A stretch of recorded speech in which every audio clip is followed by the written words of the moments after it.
물론 여긴 국민 라디오.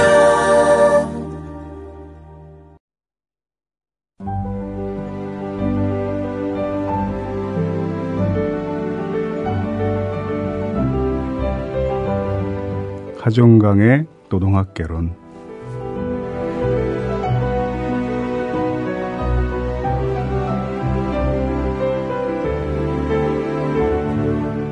(10년쯤) 전의 일입니다. 전라도 순천에서 노동조합 교육을 마치고 노조 간부들과 같이 차를 타고 서울로 올라오는 길이었습니다. 노동조합 위원장이 혼잣말처럼 중얼거렸습니다. 노동조합 위원장 한다고 동문회에서 저 제명한다고 난리 났습니다. 내가 도대체 어떤 학교를 나왔길래 노동조합 위원장 하는 것이 제명 사유가 됩니까? 라고 물었더니 노동조합 사무국장이 옆에서 대신 답했습니다. 우리 위원장님 육군사관학교 나왔어요. 육사 나온 대한민국 육군 대위 출신이에요. 나는 내 귀를 의심했습니다. 우리나라에 그런 노동조합 위원장이 있었습니다. 육군사관학교를 졸업한 육군 대위가 군인의 길을 포기한 이유가 궁금해서 물었더니 위원장은 저 지금까지 사람들한테 그런 질문 아마 1000번 정도 받았을 겁니다. 라고 말하며 설명하기 시작했습니다. 순천에서 서울까지 올라오는 몇 시간 동안 내내 그 위원장의 이야기를 시간 가는 줄 모르고 들었습니다. 한 그루에 1000만원쯤 하는 소나무가 강원도에서 뽑혀와 사단장 관사에 옮겨 심겨지는 것을 보았을 때, 새로 지은 탄약고의 비갓에 탄약이 못 쓰게 될 위험이 있는데도 부대장이 건설업자를 한번 만나더니 준공허가를 내줄 때, 수천 개의 기계 부속품이 영수증에 표시된 수량의 절반 정도만 입고된 것을 알았을 때, 납품받은 군인들 부식 비용으로 지불된 돈의 절반이 다시 부대장 통장으로 들어오는 것을 알았을 때, 부대장과 기무사 장교와 헌병대 수사관이 함께 앉아서 지금까지 다 그렇게 해왔으니 그냥 넘어가라 하고 말하는 것을 들었을 때, 승진의 목을 맨 장교들이 그렇게 부끄러운 수단을 동원해서라도 승진 비용을 마련해야 하는 현실을 깨달았을 때, 육군사관학교에서는 우리나라의 간성이다, 죽음을 각오하고 옳은 길을 선택해야 한다고 자부심을 일깨워주던 학교 선배들이 직업군인이 된 뒤에는 대화 내용의 거의 대부분이 승진에 관한 것으로 채워지는 모습을 보았을 때, 부재자 투표를 하러 가는 군인들이 부대장 면담을 거쳐야 하고 부대장은 왜 여당을 찍어야 우리나라가 살아갈 수 있는지 서병들에게 일일이 훈시하는 모습을 보았을 때, 그런 모습을 볼 때마다 그는 고민하다가 결국 이것은 나의 길이 아니다 판단하고 대위를 끝으로 전역했다고 했습니다. 내가 전역 신청을 하고 몇 개월 동안 아무도 나를 건드리지 않았어요. 저놈이 제대하고 나가서 무슨 일을 터뜨릴지 모른다고. 부대장은 물론이고 그 지역 헌병대, 기무사 어느 누구도 저에게 싫은 소리 한마디 하지 않고 그냥 내버려두는 거예요. 그렇게 말하면서도 그는 매번 그렇지 않은 군인들도 많습니다 라거나 직업군인이 모두 그렇지는 않습니다 라고 토를 달면서 군인들의 명예를 지켜주려 애썼습니다. 비록 군인의 길을 포기했지만 그는 노동조합 위원장이 되어 또다시 나라의 간성이 되는 길을 선택한 것입니다. 그 노동조합 위원장이 바로 오늘 우리가 특집으로 마련한 최규석 작가의 만화 송곳의 주인공 이수인 씨의 모태가 된 사람입니다.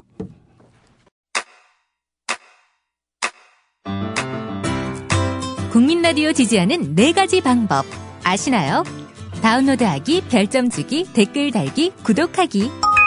국민 라디오를 보다 많은 이들에게 전할 수 있는 가장 손쉬운 방법.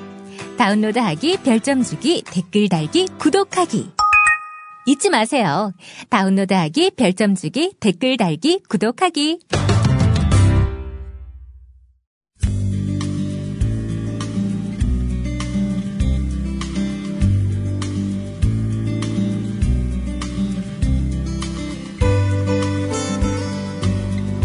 하종강의 노동과 꿈.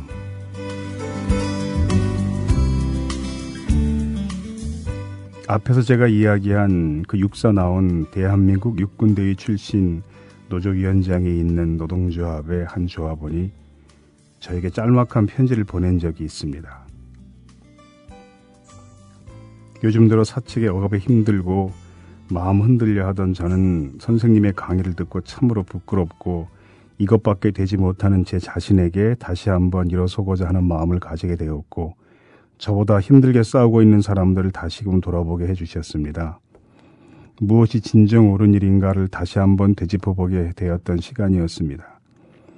늦은 시간 강의를 마치고 먼 곳을 가셔야 했을 텐데 먼 곳이지만 이렇게 달려와 주셔서 정말 감사드립니다.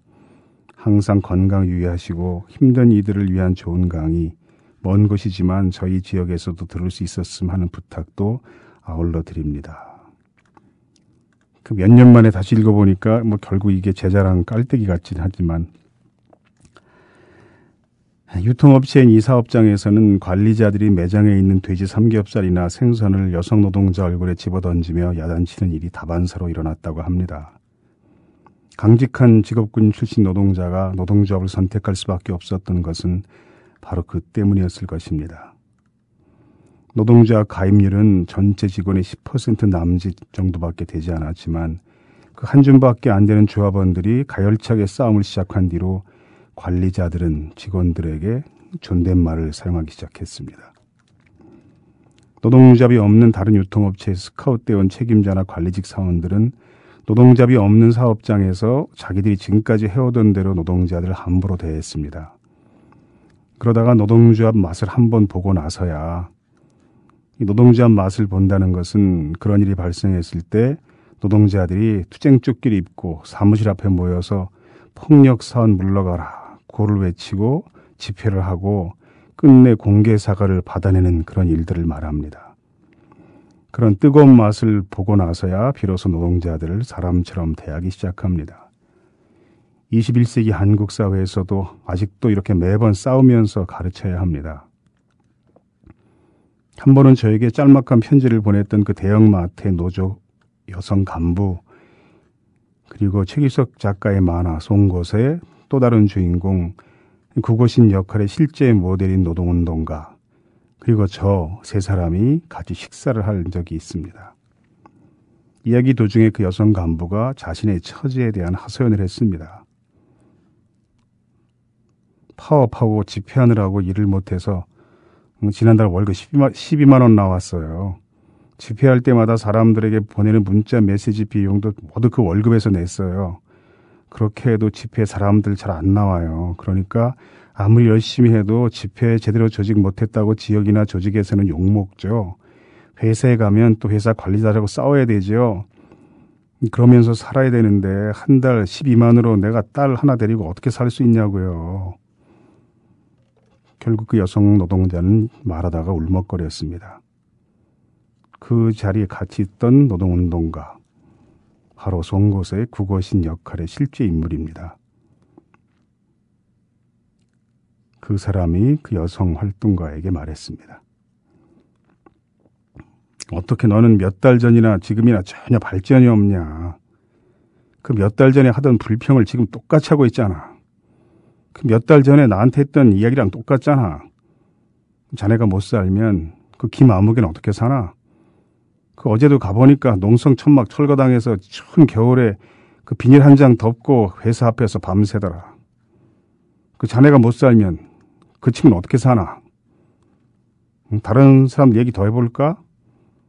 자네가 못 살면 그럼 나는 어떻게 사나?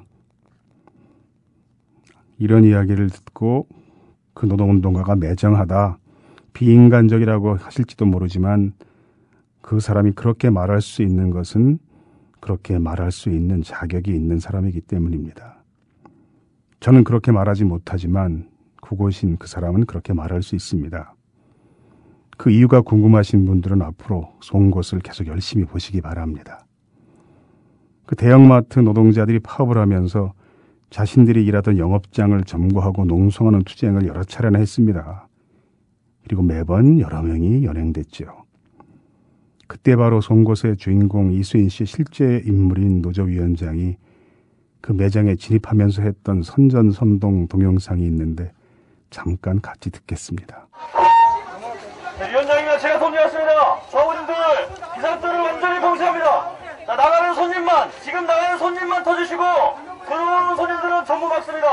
여기 막지 못하면 우리가 다 죽습니다. 자, 고객 여러분 죄송합니다. 저희 이미 1000명이 그랬고 앞으로 2000명이 더 해고될 수 있습니다. 이게 다 죽어가는데 어쩔 수 없습니다. 저희 죽기 아닌 살기입니다. 예, 그 방금 들으신 음성은 이 노동자들이 그 대형마트 영업점을 점거할 때 막 진입 초기에 노동조합 위원장이 고객들에게 하는 이야기입니다. 아마 소리만 들으셔서 그 영상이 잘 보이지 않아서 실감나지 않겠지만 이 영상은 열심히 찾으면 볼 수도 있습니다. 그 노동조합이 파업 500일 맞았을 때 그 파업 500일을 기념해서 만든 동영상이거든요.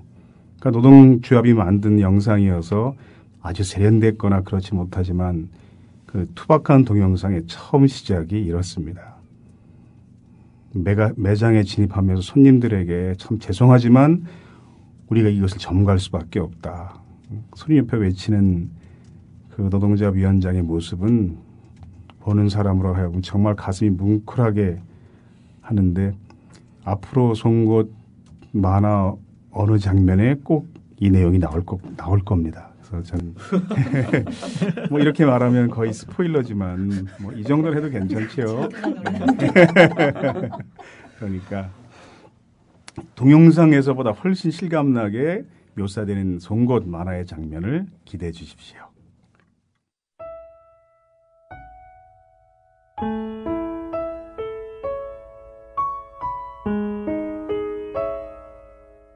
노동자의 소박한 꿈 한 올 한 올이 모여 세상의 행복을 완성합니다. 성공회 대학교 노동대학장 하종강의 노동학 개론. 매주 화요일 저녁 8시에 국민라디오에서 만나요.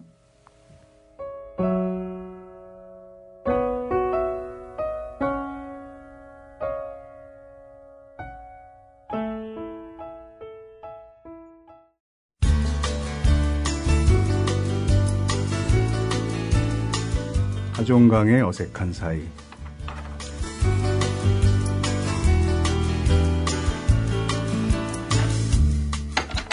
지나가는 과객이 온데 물 한 잔 얻어 마실 수 있겠습니까? 실례합니다가 빠졌어요. 실례합니다 해야 됩니까? 네, 다시 한번 해보세요. 네. 예, 잠깐만. 실례합니다라고 이 대사랑은 안 맞는 것 같은데. 아니, 그 알겠습니다. 처음에 이걸 만든 사람이 이걸 모르면 되나? 한번 다시 듣겠습니다. 네. 실례합니다. 지나가는 과객이 온데 물 한 잔 얻어 마실 수 있겠습니까? 자, 우리 주호민 방장이 맞으셔야죠, 그러면. 네. 오늘 드디어 모셨습니다. 최규석 작가님, 안녕하세요. 네, 안녕하십니까. 만화가 최규석입니다. 네. 오늘 네이버 웹툰에서 초인기 만화 송곳을 절찬리에 연재 중인 최규석 작가님 오늘 드디어 노동학 개론을 찾아주셨습니다. 그렇습니다. 네. 많이 늦었네요. 사실 제가 이 방송하게 된 원흉이 최규석 작가라고 할 수 있습니다. 처음에 제가 국민 TV 라디오에서 제안을 받고 네. 김영민 PD가 연락을 했는데 결정을 못했어요. 그리고 못할 것 같다. 이렇게 부정적으로 답변을 했습니다. 네. 근데 김영민 PD가 나중에 그러면 연락을 다시 할 테니까 고민해 달라. 네. 근데 저는 이제 워낙 바쁘고 이게 힘든 일이어서 제가 이제 못하겠다 이렇게 마음 먹고 있었는데 그 얘기를 제가 최규석 작가한테 했더니 저도 없는 자리에서 최규석 작가와 그 주변에 있는 사람들이 이거 해야 된다. 남들은 못해서 난리인데 그걸 왜 안 하냐. 그러더니 코너를 다 만들었더라고요, 자기들끼리. 네.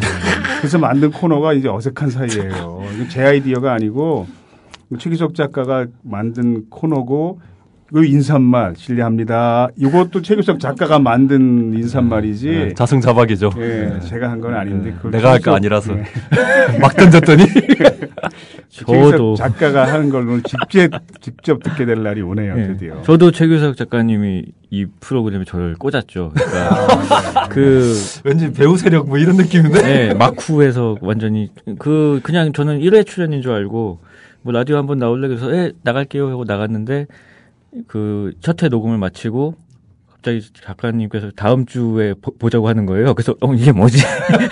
그랬는데 지금 19회를 녹음하고 있습니다. 개미지옥이죠. 저한테 설득할 때 중요한 거 하나가 또 그거였어요. 주호민 작가가 같이 해줄 수 있다. 네. 그래서 저는 거의 뭐 밖에서 신처럼 우리가 알고 있는 주호민 작가를 같이 방송에서 만날 수 있다는 게 또 제가 이 방송을 하게 된 중요한 요인 중에 하나였고요. 그 배우를 오늘 우리가 비로소의 방송에 모셨네요. 네. 외모가 딱 벌써 배우 같잖아요. 저는. 우리 나머지 사람 카리스마 다 합쳐도 최규석 작가만큼 안 되잖아요. 안 되죠. 네. 보여줄 수가 없어서 안타깝네요. 요즘 연재 하시고 계시잖아요. 예. 어떠세요? 좀 힘들지 않으세요? 힘듭니다. 네. 어떤 체력적으로 힘드신가요? 아니면 재미가 없어요, 인생이. 만화가 재미가 없다. 아니, 인생이 재미가 없어요. 아 인생이요? 네, 만화만 그려야셔야 되니까요. 네, 제가 원래 일할 때 좀 다른 활동을 다 무서워서 잘 못하는 성격이라서 네. 뭐 엄청 바쁘다라기보다는 이렇게 놀고 일하고 이걸 구분을 잘 못하기 때문에 일하는 기간 동안에는 계속 일만 하거든요. 그래서 너무 지루해요, 인생이. 굉장히 심심하고. 네, 그래서 심심하고 고생스러워서 그런지 최 작가 얼굴이 굉장히 착해졌어요, 요즘. 예전보다. 그거랑 관계가 있는지 모르겠는데, 자기 연민에 빠져 있다 보니까. 그 다른 방송의 인터뷰는 몇 번 하셨더라고요. 방송 인터뷰는 팟캐스트 방송. 팟캐스트 한 번 했던 것 같고요. 두 번 했나? 두 노동당. 번이군요. 네. 노동당이랑 한겨레 그기랑. 그래서 워낙 그 연재 중일 때는 다른 외부 일정 전혀 못한다 이렇게 저는 알고 있어서 우리 방송에 초대할 엄두를 못 냈는데 다른 방송 이렇게 쏠쏠 하고 계시길래 내심이 좀 섭섭했습니다. 여기 오면은 지나가는 과객 그거 해야 되잖아요. 저는 이제 아무렇지도 않아요. 이제는 그거를 이제 네, 오늘 그동안 뭐 19번이나 했기 때문에 그래도 어색해요. 저 들을 때마다 좀 내가 잘못했구나라는 생각. 지난번에도 얘기했지만 어떤 청취자가 이 코너 명칭 정말 잘 붙인 것 같다고 정말 들을 때마다 어색하더라고요. 굉장히 어색하죠. 그 만화 얘기를 좀 해봐야 될 것 같은데요. 지금 연재가 몇 개월째 하고 계시죠? 한 7개월 한 것 같네요. 벌써 그렇게 됐나요? 네, 작년 12월 말에 시작했으니까 네. 이제 7월이 지나갔고. 네. 네이버 그러니까 웹툰 자체가 처음이신 건가요, 이번이? 네, 그렇죠. 네. 그전엔 출판 만화만 하시다가 출판이나 아니면 이제 지면 연재를 했었죠. 좀 어떠세요? 그러니까 웹툰 해보시니까 특히 그 중에서도 제일 메이저인 네이버에서 해보시니까 어떠세요? 일단 딴 데는 안 해봐가지고 다른 그 포털이나 뭐 네. 그런 사이트 연재랑의 차이는 모르겠는데 뭐 지면 연재랑 뭐 그렇게 큰 차이는 못 느끼겠어요. 근데 이제 일단 긴 작품을 이제 연재를 하는 것 자체가 처음이라서 네. 아까 얘기했다시피 7개월 동안 계속 일만 하고 있는 느낌. 네. 이게 괴롭고. 그 데뷔 15년 만에 웹툰을 처음 시작한 거잖아요. 그렇죠. 한번 책 만화만 하다가. 네. 그랬는데 15년 만에 그 웹툰을 처음 시작하고 아마 작년 말까지 프롤로그 하나하고 1회 딱 2개 올렸을 거예요. 그렇죠. 네, 그렇죠. 12월까지. 네. 그런데 그 딱 2개 가지고 올해 신인 만화가상 받았잖아요. 네이버에서. 그러면 네이버에서 그냥 이렇게 장난친다고 한 그렇죠. 거고요. 네. 그래서 내가 그 홍보할 때 그거 상패 이렇게 들고 있는 사진 내가 굳이 찍어서 보여주면서 프롤로그하고 1회 딱 올리고 올해 신인 작가상 받은 사람은 최규석 작가밖에 없을 거다. 그러니까 뭐 홍보합니다. 제가. 그러니까 나이 많은 사람이 데뷔하니까 놀린다고. 개그였죠, 그건. 저는 뭐 사실 오늘 많이 얘기할 거 아니고요. 이유는 두 가지인데 이제 이게 만화에 관한 이야기잖아요. 근데 우리 그 주호민 작가가 만화계 또 거의 거두인데 그렇죠. 끼어들어서 괜히 이야기할 필요 없이 두 분이 그냥 얘기하시면 될 것 같고요. 저도 급이 안 맞아가지고 이렇게 둘이서 이렇게 대등하게 얘기할 수 있는 사이는 아니기 때문에 불안하네요.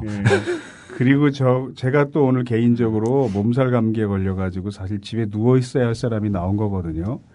그래가지고 지금 여기 방송국에 오는 것도 대리기사 불러서 제가 근육통 때문에 너무 운전하기 힘들어가지고 말도 자꾸 새네 자꾸 발음도. 그래서 오늘은 사실 저는 얘기 길게 안 할 거고요. 요 정도에서 그냥 관전하는 모드로 들어갈 건데 물론 저를 통해서 질문해달라 이렇게 들어온 질문이 몇 개는 있어요. 그래서 그건 제가 나중에 얘기하겠고요. 제가 이제 하는 질문은 왜 제목을 송곳이라고 정했는지 그 얘기 잠깐 해주시고 제가 처음 만화 연재되기 시작할 때 송곳 검색해 보니까 진짜 송곳이 수백 개 화면에 나오더라고요. 그렇죠. 최저가부터 해서. 그래서 내가 그 수백 개의 송곳만 딱 화면에 뜬 사진 캡처해가지고 송곳을 검색했더니 그리고 한번 올린 적이 있었는데 혹시 그거 기억나세요? 안 납니다. 본인에게 별로 안 좋은 건 주로 기억이 안 나는구나. 아니, 저도 예전에 신과 함께 연재할 때 초창기에 이제 신과 함께 치면은 뭐 배드신과 함께, 뭐 키스신과 함께 뭐 이런 영화 관련 기사만 계속 걸려가지고 되게 울적했던 기억이 나네요. 송곳 제목에 관한 왜 제목을 그렇게 붙였는가에 관한 이야기 듣고 저는 이제 잠시 쉬겠습니다. 뭐 저도 그게 사실 준비한 지가 한 몇 년 됐잖아요. 6년 됐습니다. 아, 그런가요? 저보다 잘하시네. 최규석 작가가 이제 이런 만화를 구상하고 있다. 그리고 처음 찾아온 게 6년 전이거든요. 네. 그래서 사실 그때는 일주일에 한 번씩 만났는데 토요일마다 열심히 녹음하고 뭐 적고 그러더라고요. 그 제가 주인공인 줄 알았어요, 그때는. 그랬더니 점점 만화가 스킬도 커지고 그러더니 제가 뭐 조연쯤이 됐다가 단역이 되더니 이제 뭐 카메오로 한두 장면 나올 거라고 그러던데 지난번에 잠깐 하나 나왔으니까 이제 뭐 나올 일이 없겠죠, 이제.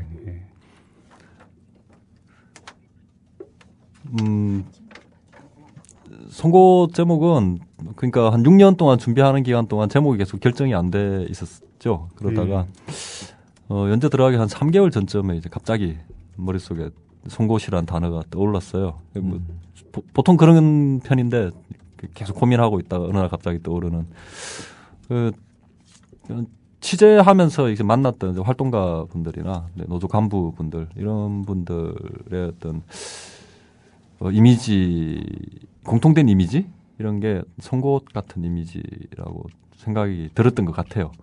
그리고 어감 자체가 굉장히 예쁘고 사람들한테 잘 받아들여지고 뭐 작품 내용 자체가 좀 이렇게 뭐 이렇게 칼로 베고 뭐 이런 느낌은 아니고 이렇게 찌르는 느낌이라서 거의 그러니까 그 검도는 아니고 펜싱이네. 그렇죠. 그러니까 가령 뭐 이렇게 어떤 중공업 노조 해가지고 뭐 회사를 뭐 이렇게 갈아엎고 이런 거에서만 송곳이라는 이미지가 안 맞을 텐데 지금 송곳 사업장 같은 경우는 그보다는 이제 힘은 훨씬 떨어지죠. 화력은 떨어지고 이렇게 좁은 부위들을 이렇게 찌르는 느낌이라서 그렇게 지었습니다. 그 얘기 나온 김에 그러면 이제 주인공 이름이 이수인, 구고신 이렇잖아요. 예.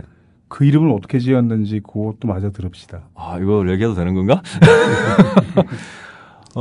일단 이수인, 구고신 이름을 먼저 지었던 것 같아요. 구고신은 그냥 처음에 이제 이름만 짓고 거기에 어울리는 성을 붙였는데 고신은 그러니까 고문이라는 뜻이죠. 그래서 고문의 신이네 그러면. 아니, 과거에는 이제는 그 고신이라고 했으니까 그래서 저는 고문 경험자이기도 하고 그리고 또 일반인 관점에서 볼 때는 왜 스스로를 저렇게 평생 동안 괴롭히고 사느냐라는 의문이 들 수도 있죠. 네. 그래서 자기를 끝없이 괴롭히는 사람, 자기를 계속 고통 속에 남겨두는 사람 이런 느낌으로 지은 거고요. 성을 구시로 붙인 거는 그 고고싱처럼 들리라고.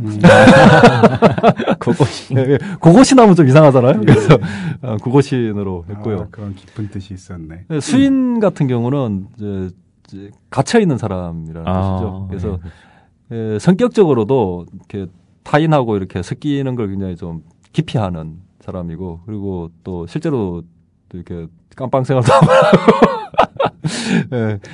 이거 나중에 이수인 깜빵 가게 되나요? 아니 뭐 한국에서 유명한 노조위원장이 깜빵을 안 가겠습니까? 그거 뭐 그런 거는 스포라고 할 수도 없죠. 뭐, 그렇군요. 활동하면 당연히 뭐 가는 거지. 그래서 성격적으로도 좀 갇혀 있고, 그리고 뭐 실제로도 갇히게 될 것이고, 뭐 그런 걸 염두에 둔 거고요.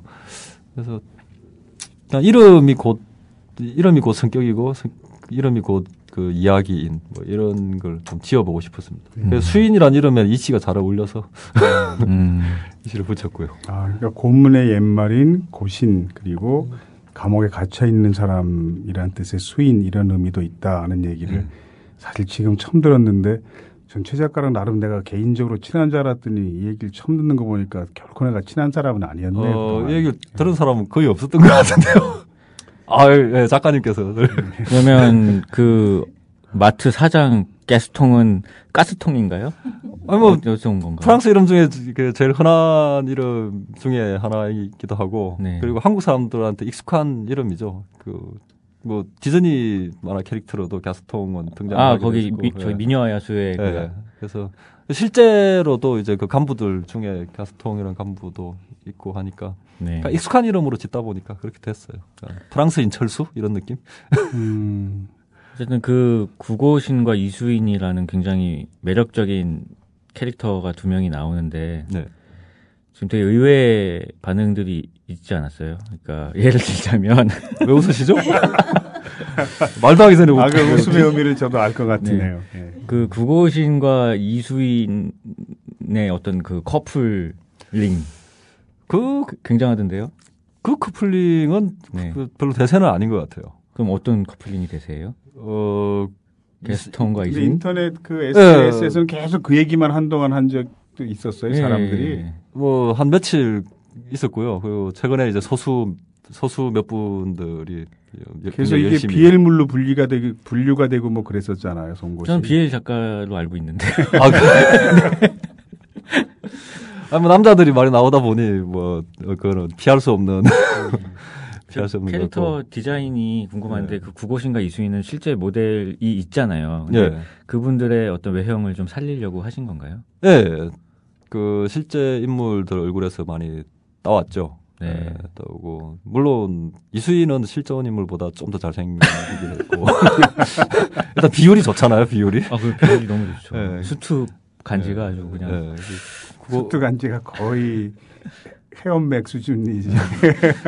나 좀 왕따인 듯 할 때 그때 정말 멋있어요. 체질인 듯. 최대한 잘생기게 그리려고 좀 노력을 했고요. 구고신 같은 경우는 비슷하다고 생각해요. 그리고 그 실존 인물보다 조금 더 날카롭긴 한데 비슷합니다. 저는 만약에 이게 영화화가 되면은 구고신은 돌아가신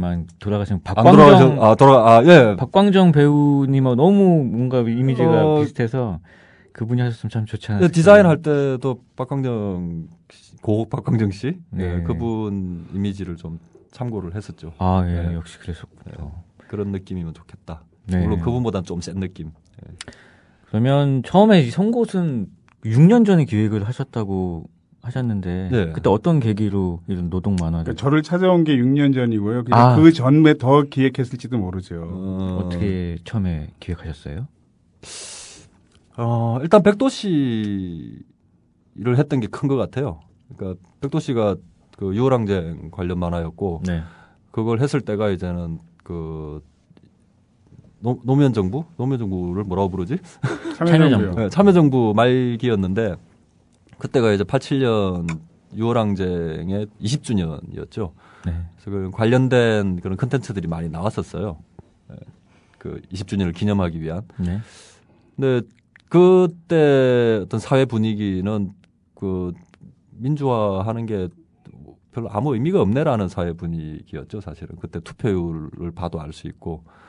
그래서 그런 상황에서 이게 그 정치적 민주화를 어떤 뭐 찬양하는 혹은 기념하는 이런 컨텐츠를 하나 더 만들어내는 게 뭐 무슨 의미가 있겠나라는 생각을 하면서 그 백도시 작업을 했죠. 예. 그래서 좀 더 실질적인 그 진보, 실질적인 변화에 대한 이야기를 해야지 이 죄를 갚을 수 있지 않나 그런 느낌이 들었었어요. 뭐 백도시의 작가의 말에도 어느 정도 이렇게 표현을 하기는 했는데 그 이전에 하나의 계기는 손문상 선생께서 그 프레시안에서 지금 만편 그리시는 손문상 선생께서 갑자기 새벽에 술을 드시고 전화를 해가지고 뭐 비정규직 얘기를 좀 해봐야 되지 않겠냐고. 친하지도 않은데 딱 한 번 봤었거든요 그 전에. 네. 근데 갑자기 새벽 3시쯤. 그 6년쯤 전에 저 처음 만나러 올 때도 손문상 화백이랑 같이 왔었잖아요. 아 그랬었나요? 네. 그래가지고 그 송내역에서 이제 우리가 만났는데 두 분이 키가 다 180 좀 넘는 사람들이어서 그 휘청휘청거리는 사람 두 사람 뒤를 내가 따라가면서 참 그 밤거리에서 초라해졌던 기억이 생생한데. 그때 무슨 이야기를 나누셨나요?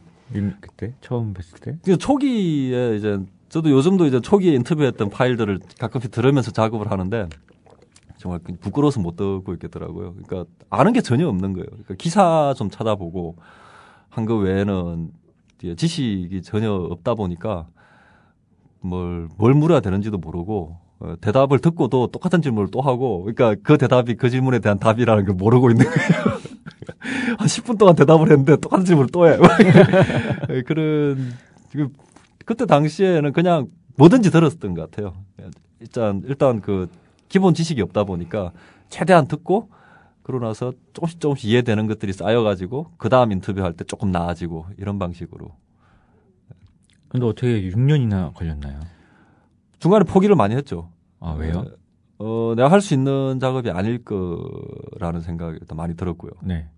너무 어렵다라고. 네.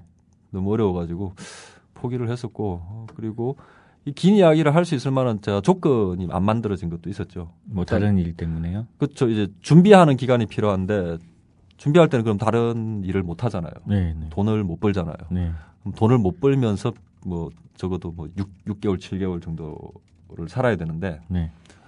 결혼도 했고 애도 낳고 그러면서 그게 좀 안 될 것 같았었죠. 근데 뭐 통장에 돈이 어느 정도 쌓여 있더라고요. 뭐 한 1년 그러니까 사실은 대책이 없는 거죠. 네. 그러니까 까먹고 시작하고 망하면은 더 망하는 뭐 이런 상황인데 시작할 수 있겠다라는 생각이 그때 좀 들었던 것 같아요. 그 돌발적인 어려운 질문이 하나 들어왔는데요. 네. 노동 문제를 실질적인 민주화의 문제라고 본 건가? 그런 질문이 그러니까 들어왔는데. 저는 어쨌든 저희 그 아버지나 주변 분들이 다 이제 저학력 그 임금 노동자 출신이고 아버지는 건설 노동자고 한데 그 87년의 영향에 대해서 아무런 인식 자체가 없으시거든요, 사실. 그래서 대통령의 욕을 할 수 있냐 없냐는 중요하지 않은 거죠. 그러면은 그 정치적 민주화가 이제 뭐 자갈치장 아주머니라든가 아니면은 건설 노동자, 노가다 아저씨들 이런 분들의 삶에 어떤 영향을 실질적으로 미쳤느냐. 이게 저한테는 굉장히 중요한 거죠. 내가 국회의원에 나갈 수 있냐 없냐 아니면 뭐 내가 내 정치적 발언을 자유롭게 할 수 있냐 없냐 이게 저한테는 중요하겠지만 우리 아버지한테는 안 중요하니까 우리 아버지한테 중요한 진보는 뭐냐를 보면은 결국 그런 노동 문제 아니겠습니까? 아버지가 어쨌든 그 굉장히 보수적인 분이신데도 어떤 자기 권리를 찾기 위해서 애를 썼던 부분은 절대 임금은 떼이지 않겠다라는 이런 거였고 네. 우리 형도 이제 뭐 고졸의 공장 노동자로 살아오다가 아버지를 닮아서 뭐 임금은 한 번도 떼인 적이 없다라든가 뭐 지금은 어쨌든 자기 자영업을 하고 계신데 자기 사업을 하고 계신데 자기 사업하고도 그 돈을 떼인 적이 없다라는 걸 자부심으로 알고 계시고 그게 중요하다라고 생각을 했습니다. 그리고 어떤 실질적인 정치적 민주화의 기반이 노동 문제에서부터 시작이 된다고 생각해요. 그러니까 생각할 시간이 주어져야 되지 않습니까? 민주주의라는 게 그렇지 않습니까? 모든 구성원들이 주요 사안에 대해서 고민할 시간, 고민할 수 있는 기회 이런 것들이 주어져야 되는데 지금 사실 뭐 몇 년에 한 번씩 투표하는 거 그것도 뭐 평등하게 주어지지 않지만은 그런 기회도 별로 없고 평소에 고민할 수 있는 시간도 별로 없죠. 퇴근을 일찍 시켜줘야죠. 퇴근을 일찍 시켜주고 생활하는데 약간의 여유, 뭐 책이라도 한 권 읽을 수 있는 여유 이런 게 있어야 중요한 문제에 대해서 네. 숙고할 수 있는 그런 기반이 만들어지겠죠. 그리고 노조 활동 자체가 자기에게 굉장히 중요한 문제를 자기가 참여해서 결정하는 그 활동이기 때문에 그것이 그 민주주의를 가능하게 하는 굉장히 중요한 요소가 아니겠는가 그런 생각을 했습니다. 거의 노동학 개론인데 듣다 보니까 무슨 강의 하나 듣고 있는 것 같은 느낌이 드는데. 근데 저 주호민 작가는 최규석 작가 안지 얼마나 됐어요? 저는 2006년에 처음. 네, 그때도 이랬습니까 캐릭터가? 아니요, 그때는 더 좀. 더 했어요? 어둡고 음침하다기보다는 더 이제 좀 다가가기 힘든. 더 각진 인간이었죠. 네, 그때 더 각져 있었습니다. 저를 약간 좀 뭐랄까 소 닭보듯. 뭐 소 닭보듯 하면 잘 본 거죠. 그냥 뭐 그랬던. 개가 원숭이 보듯 하는 것보단 낫잖아. 그래서 그 많은 분들이 또 궁금해 하시는 것 중에 하나가 어쨌든 이런 노동 문제라는 굉장히 어떤 무거운 주제를 어떻게 보면 그거를 이제 네이버라는 굉장히 메이저하고 상대적으로 연령층이 낮은 이용자를 가진 그런 연재처에 연재를 하고 계시잖아요. 네. 네이버를 선택하신 이유는? 네, 어린 친구들이 많다라는 거. 어린 친구들이 노동 문제를 뭐 어릴 때 알수록 더 좋지 않을까라는 네. 생각을 했습니다. 네. 얼마 전에도 뭐 댓글에서였나 뭐 멘션으로 왔었나 뭐 그런 게 있었는데 네. 회사에서 이제는 뭐 부당한 정보 발령이 났는데 네, 네. 처음에는 자기도 이제 그 회사에서 시키는 대로 사직서 쓰고 그냥 나가려고 그랬대요. 네. 그러니까 이상한 정보를 내는 거는 그냥 나가라는 얘기니까. 그렇죠. 그런데 송곳 보고 뭐 취업 규칙 이런 게 있구나. 라는 거 알고 그리고 이제 싸워보겠다. 싸우고 있다라고 말씀을 하셨는데 회사 다니는 사람들도 이런 게 있다라는 것 자체를 모르는 네. 경우가 많은가 보더라고요. 네. 저도 뭐 비율이 얼마나 되는지는 모르죠. 그런 멘션 받으시면 기분이 어떠세요? 기분이 좋죠. 진짜 일상적으로 도움이 되는 굉장히 실용적인 만화구나 이게. 저도 그 멘션 봤는데 최 작가가 바로 리트윗하더라고요. 그러니까 네. 아마 좋게 봤으니까 리트윗했겠죠. 그렇겠죠. 좋은 것 같아요. 도움이 된다라고 말씀하시는 분들이 종종 있으시고. 네. 근데 그 네이버로 왜 가셨냐 이렇게 물어보는 질문에는 저도 그 질문 가끔 받는데 아마 다음에 했으면 지금 다음 만화에서는 거의 4대 천왕에 속하지 않았을까 이런 아쉬움이 있는 거죠. 뭐 잘 모르겠어요. 4대 천왕 그러면 이제 다음에 나머지 3대 천왕은 누구죠? 뭐 다 아는 강풀. 그 40대 예. 아이씨들이잖아요.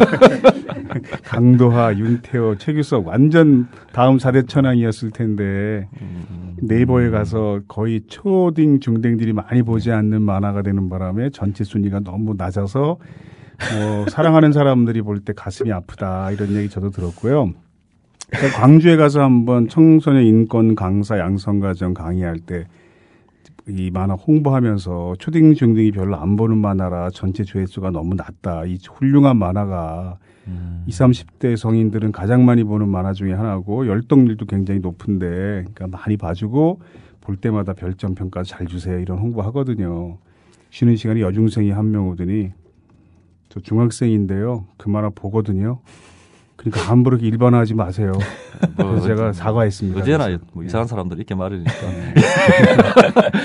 뭐 어쨌든 모르겠어요. 뭐 다음에 갔으면 어떻게 될지 모르는데 다음에서 최상위권을 찍지 않는 이상 뭐 어느 정도 상위권 뭐 이 정도 되는 것과 뭐 네이버에서 그냥 웬만한 중위권 되는 거에서 큰 차이는 없을 것 같고. 중위권이 안 되니까 지금 문제가 되는 거 아닌가? 지금 전체 그 조회수로는 평균 이상인 걸로 그래요? 알고 있습니다. 그래서 그리고 전체 조회수에서 반 정도가 20대 이하로 통계가 나오고요. 그러니까 뭐 저는 성공적이라고 생각을 합니다. 그럼 최 작가가 그러니까 좀 시리에 빠져 있는 것 같은 모습은 좀 과장되었던 거. 그 통계를 보기 전에는 그냥 시리에 빠져 있었죠. 그러니까 내가 유명해지는 것도 중요하고요. 중요한데 내가 전략을 세운 건데 이 전략이 안 맥힌다라는 느낌에서 오는 그 자괴감이 있었는데 실제 이제 숫자를 듣고 나니까 이 정도면은 애초에 내가 그 의도했던 것대로 되는 거다라는 생각이 들더라고요. 그 대학교를 졸업하면서 노동법이 있다? 노동조합이 뭘 한다? 뭐 이런 걸 대충 알고 있는 사람이 뭐 1년에 몇만 명이라도 더 생기면 중요한 거니까. 예. 그 프롤로그에 보면 구고신 씨가 공원에서 한대잠을 자는 청년을 깨워서 밥 사주는 장면 나오잖아요. 예. 근데 제가 그 말을 홍보할 때 그 프레젠테이션 할 때 그 프롤로그에 그 장면을 쓰거든요. 밥 사주면서 이제 사연 듣는 장면. 바쁜 양반들은 그냥 프롤로그만 보셔도 됩니다. 이렇게 얘기하면서 프롤로그만 딱 봐도 왜 이만할 보라고 했는지 설명이 필요 없다. 근데 거기 보면 구고신 씨가 얘기를 듣는데 중국집 배달부에서 배달부로 6개월 동안 일했지만 오토바이를 고장냈다는 이유로 한 번도 받지 못하고 쫓겨났다 이런 얘기를 하잖아요. 근데 그 캐릭터는 또 이제 사이비에 나오는 굉장히 마음 착한 청년인 걸 또 금방 사람들이 알아보더라고요. 네. 그래가지고 아마 저 돈 구고신이 받아줬는데 바로 갖다 바쳤을 거다. 그 목사한테. 막 이런 얘기 사람들이 하던데.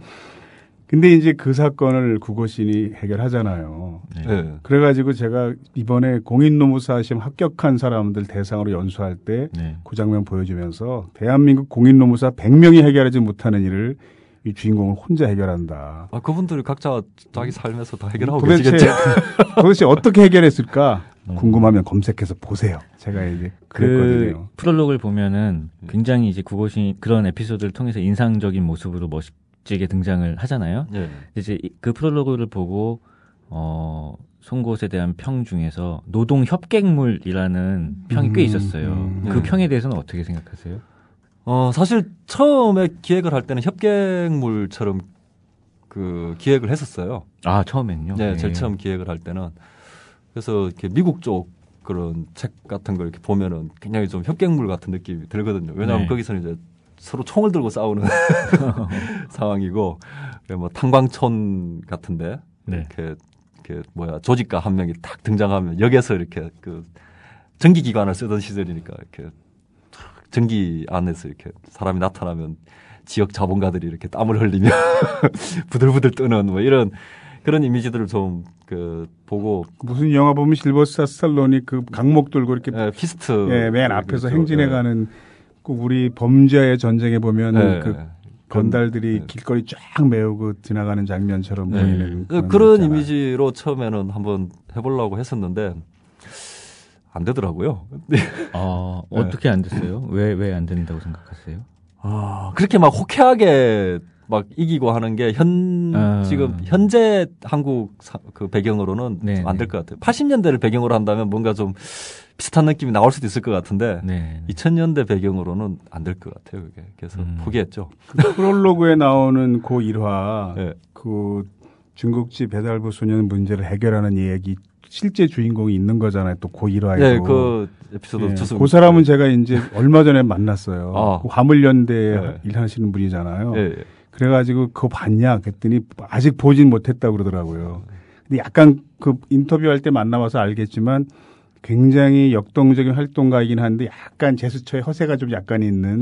이런 말씀 하셔도 됩니까? 맞습니다. 그래가지고 이제 이번에 제가 갔을 때에도 우리나라 택배회사가 굉장히 여러 개 있는데 그중에 한 택배회사에 택배 기사들을 처음 조직한 거예요. 그날 200명쯤 모였어요. 입구에서 막 안내하고 준비하고 이러고 있다가 저를 딱 보더니 이번에 200명 조직했는데 앞으로 우리가 전국 무슨 회사 한 2,000명 할 테니까 그때 연락할 때마다 오십시오. 막. 그럼 그 사람 그 특유의 몸짓 있잖아요. 그렇죠. 그래가지고 굉장히 무식해 보이는. 근데 그 사람이 이제 그 조종사 노조가 생길 때도 일익을 담당했던 사람인데 대한항공의 조종사 노조를 만들 때 회사가 동원한 구사대들이 그 창립 대회를 못하도록 막 진입을 했어요. 근데 그 사람이 딱 너희 중에 제일 높은 놈 누구냐 나와라. 그래서 나랑 맞다이로 뜨고 여기서 결정하는 대로 이기는 대로 결정하자. 막 이랬던 사람이거든요. 그 사람이.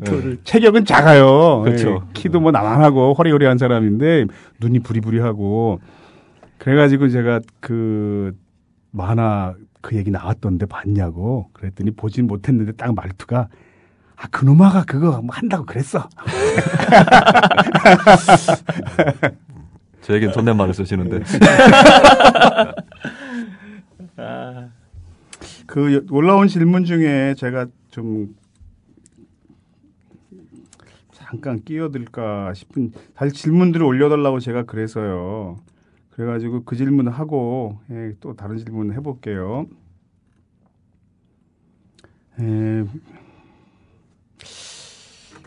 이것도 여러 가지 질문이 올라오긴 했는데 또 전부 다 할 수도 없고 안 하면 또 왜 내 질문엔 채택하지 않았냐 섭섭하기도 하겠고. 질문을 구려서 안 하는 거죠?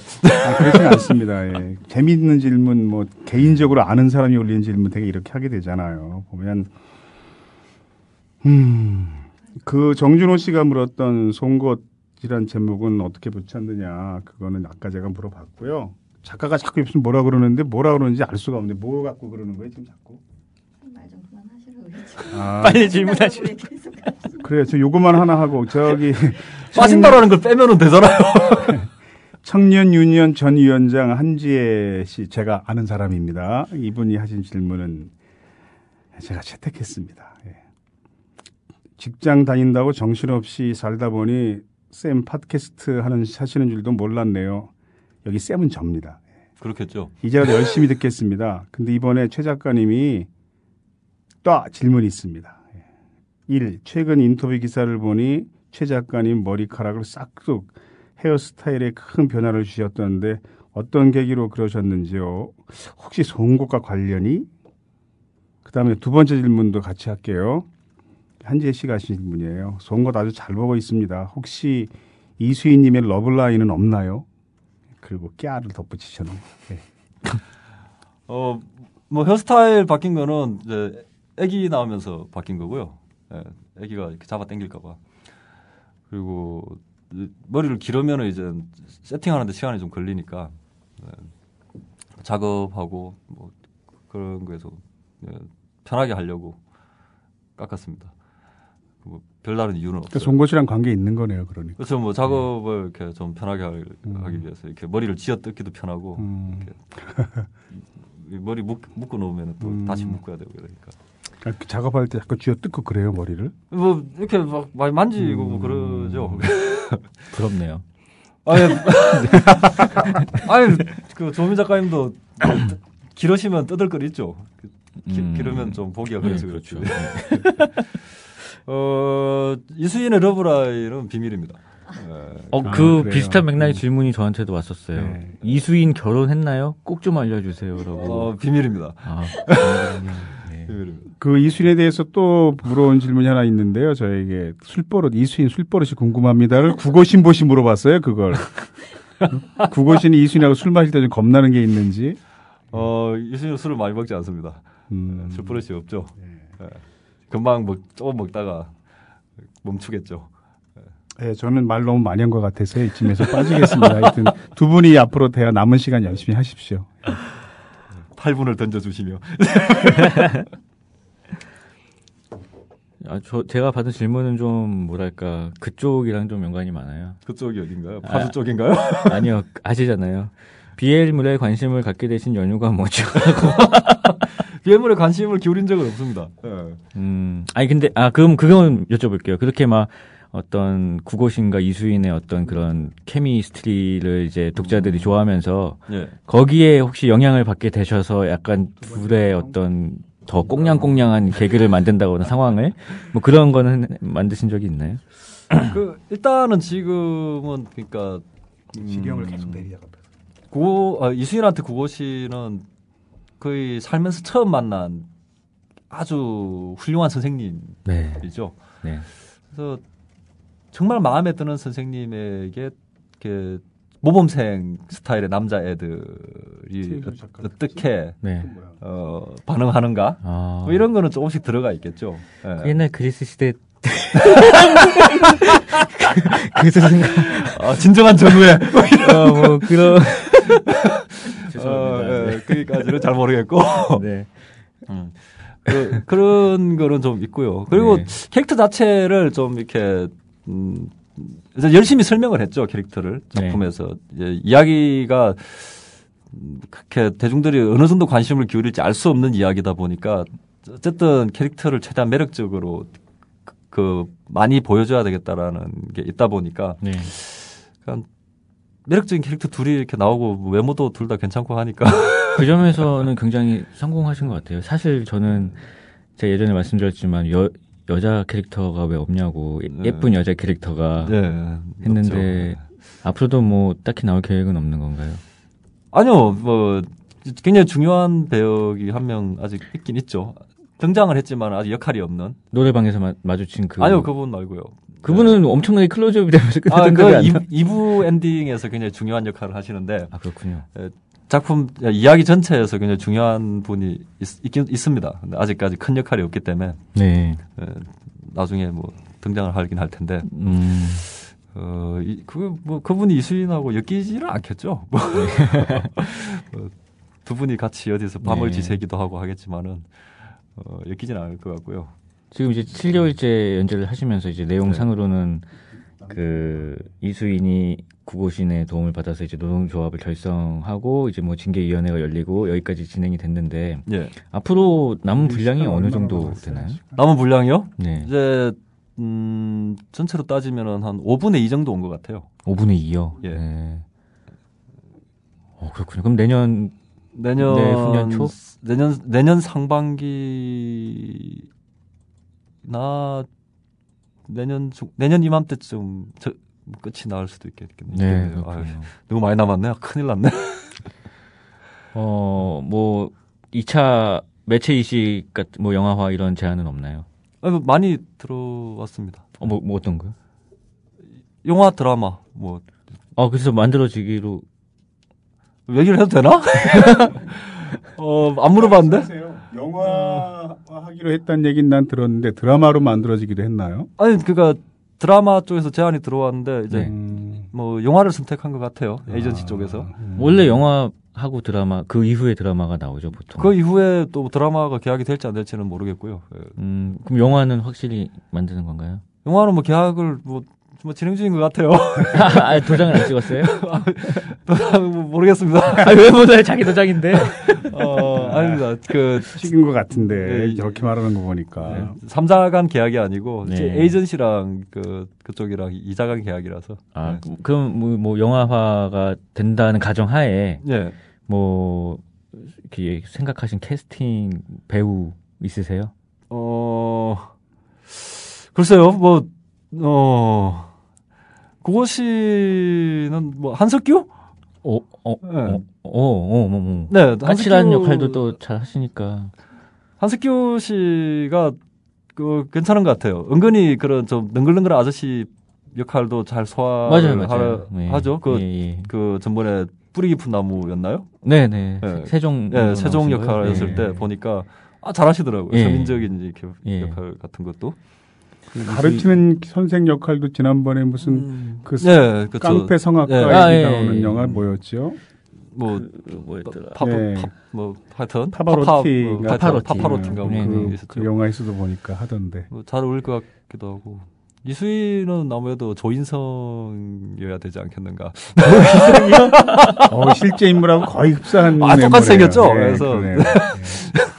그래서 뭐 비율 좋고, 그리고 약간 신적인 아름다움을 가지고 있는. 조인성 같이 생겼는데 왜 야채 청구해서? 그 조인성처럼 생긴 사람이 이렇게 양배추를 들고 있을 때 이렇게 느껴지는 양배추가 신격화되는 이 느낌. 그럼 조인성과 한석규의 그렇죠. 키 차이가 너무 나나? 그 영화 얘기 나왔으니까 카트 영화하고의 관련성 이런 것도 얘기 많이 하잖아요. 카트란 영화도 거의 대형 마트에서 일하는 노동자들의 이야기가 소재인데 그 영화도 송곳과 관계가 있냐 이런 질문 많이 사람들이 하던데요. 송곳하고 직접적인 관련은 없는데 어쨌든 같은 노조를 모델로 한 거고요. 근데 아마 카트는 저 영화를 뭐 아직 뭐 내용을 잘 몰라서 뭐 확실히 얘기하기는 힘든데 그 노조가 가장 크게 싸웠을 때를 배경으로 한 것 같고요. 그리고 저는 그 노조가 처음 이제 만들어지던 시기인 거죠. 그래서 카트 비기닝 뭐 그렇죠. 위원장 라이징 뭐 이런 위원장 위원장의 탄생 뭐 이런 네. 카트는 거죠. 김강우 씨로 캐스팅됐던가. 그런가요? 모르겠습니다. 그렇죠. 예, 김강우, 김영애 뭐 이런 사람들이 나온다. 정말 영화로 꼭 보고 싶습니다. 선거. 그러게요. 저도 꼭 나왔으면 좋겠네요. 예, 네. 그래야 돈도 벌고 좋을 텐데.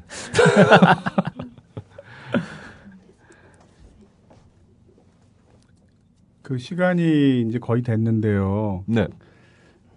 어차피 이건 우리가 한 번에 이야기하기는 너무 많은 이야기들이고 두 번에 나누어서 다음 주 방송에서도 계속 우리가 다뤄야 되겠습니다. 그래서 일단 1부를 여기서 마치고요. 네. 우리가 2부에서는 그 선거 특집 2부 다시 준비해서 거기서 만나기로 하고요. 일단 1부를 마무리해야 될 텐데 선거세 보면 엄청난 명대사들이 또 많이 나와서 어록이 생겼잖아요. 주호민 작가가 명대사 몇 개 아까 보니까 뽑아온 것 같던데 그 명대사를 주호민 작가고 최 작가가 서로 나누어서 제가 쓴 대사를 저보고 읽으라고요? 그 만화가에게 안 금기시된 됩니다. 그거는 만화가 앞에서 만화 대사 읽기. 그런 거예요? 만화가 앞에서 만화 대사 읽게 하면 안 되는 거예요? 그래서 심장마비 걸려서 죽을지도 모릅니다. 네, 그래서 그걸 위해서 제가 수 없지. 읽겠습니다. 아니 그 최 작가를 우리 노동대학 종강 수업의 강사로 초빙했었잖아요. 네, 그렇죠. 근데 수업 끝날 때쯤 제가 칠판에 그 선거 캐릭터 한 명만 그려달라 이렇게 부탁하니까 최 작가는 그냥 뭐 즐겁게 그렸어요. 근데 나중에 제가 욕 좀 많이 먹었습니다. 그렇죠. 네. 그건 개그맨하고 이야기하다가 웃겨봐라 이렇게 말하는 거와 똑같은 짓 했다 하종강이. 왜 남의 인권에 대해서는 고려하지 않냐. 그렇죠. 최 작가 엄청난 팬이 또 있더라고요. 제 인권을 고려해 주십시오. 네. 여기서 이제 최 작가가 쓴 명대사를 최 작가 보고 읽으라고 하는 건 똑같은 경우에 신뢰를 범하는 거군요. 훨씬 센 겁니다. 그래요? 네. 그리고 주호민 작가가 그 명대사를 읽는 것으로 오늘 선거 특집 1부는 마무리하겠습니다. 사람들은 옳은 사람 말을 듣지 않아 좋은 사람 말을 듣지. 당신이 지키는 건 황준철이 아니라 인간이요. 착하고 순수한 인간 말고 비겁하고 구질구질하고 시시한 그냥 인간. 선한 약자를 악한 강자로부터 지키는 것이 아니라 시시한 약자를 위해서 시시한 강자와 싸우는 거란 말이요.